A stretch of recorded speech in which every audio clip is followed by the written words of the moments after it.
I'm cramming 18 hours into 2, so it's kind of tough. I can't touch everything. Like for those of you, none of you have been through the 8-week course, 9-week course, I should say. All right, if you go through the 9-week course, there's actually, this class is just the first class. The second and third class together are prospecting. There's a whole class on cold calling, a whole class on gathering referrals, dealing with call-ins, then a whole separate class on networking. So there's actually 3 classes on prospecting. So it's detailed scripting, how do you respond to issues, how do you deal with problems, and when someone says no, what do you do? How do you deal with those issues? How do you get someone to say yes to you from a referral? How do you network? Where do you network? How do you get someone to want to meet you? That kind of stuff. Then there's one on discussion, just question and answer. How do you perform them? What do you do? How do you deal with those issues? How do you answer questions? How do you ask questions?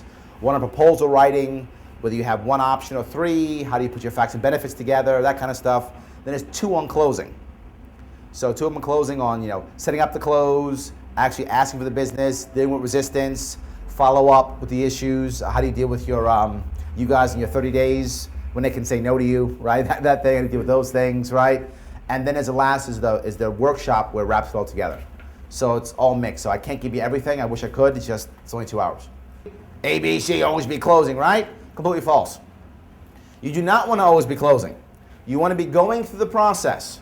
Why? The reason is, if you begin to, early on in your process, start closing because you think there's a buying signal and you haven't built value in your proposal, they will always hesitate.